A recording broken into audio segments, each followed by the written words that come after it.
I probably won't be alive when you find this. Ever since I learned about Korak and the story saw, something has been watching me. People have been watching me. Don't know what it is, but I am constantly being observed. Even as I speak, something is watching me. Oh, it's the Steve guys. Sorry. It's just that ever since I read David Wong's John Dies at the End, I've become aware that I'm being watched by things that aren't quite human, but I don't think that there are any watching me now.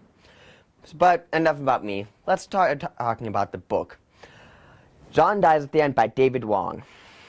It's about these two slackers named David Wong and John who discover a substance called soy sauce that lets them see creatures from other dimensions. The pair soon finds themselves embroiled in a multi-dimensional conflict that threatens humanity's very existence. The story includes a talking dog, a phantom limb, and a fake-to-making drug dealer going by the name of Robert Marley. I came across this because I love David Wong. He's really the only thing I still read on crack.com. I knew about it for a while, so when I saw it in the bookstore, I had to get it. I would have read this all in a day, but my family forced me to stop reading. I ended up finishing it in 2. The book's genre is comedy horror, which may seem like two genres that really don't go together, but it works much better than you would think. See, a lot of the things that happen in this book, like the monster made of frozen meat, are very funny, but it doesn't change the fact that the characters are in very real danger and may not come out of it with their lives. Many of the otherworldly beings have the mentality of 13-year-old 4chan users who think acting racist makes them look tough, but they're still a very credible threat who leave the heroes powerless.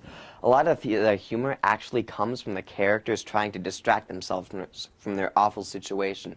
It's a very existential horror with very few jump scares and more contemplation on the meaninglessness of our lives and humanity in general. It's kind of like H.P. Lovecraft without all the casual racism.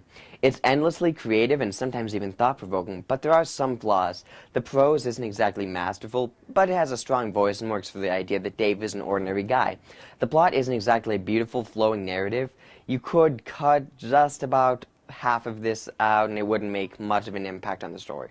The plot stops just about in the halfway mark and abruptly starts again right in the very last chapter. But the unnecessary part is just so good that I don't even care, even if it is kind of irrelevant. There are flaws, but they kind of end up working to the book's advantage. Actually, speaking of cutting the story, that's exactly what the film adaptation does. Yeah, this actually has a movie. It features a strong cast of actors like Alison Weissman, Ty Bennett, Doug Jones, Fabian Teresa, Johnny Wong, Glenn Turman, Clancy Brown, and, who else? Oh, right, Paul frickin' Giamatti. And this wasn't just a paycheck job for him. He's a producer for this. Turns out the Hollywood machine likes putting him in artsy, thought-provoking movies, but he really just loves acting in low-budget horror films. The movie itself is pretty jumpy. It takes all the best parts of the books and just kind of jams them together even if it doesn't make much sense. It's a good attempt at adapting a seemingly unadaptable book.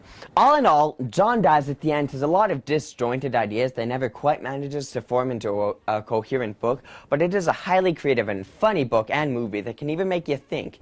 It's not perfect, but it is incredibly addictive, and I give it a strong recommendation. Now, if you'll excuse me, I've got to go and destroy Korak. Dave, this is John. Where are you right now? Where are you? Heaven? Is there any way that you can steal my body? What?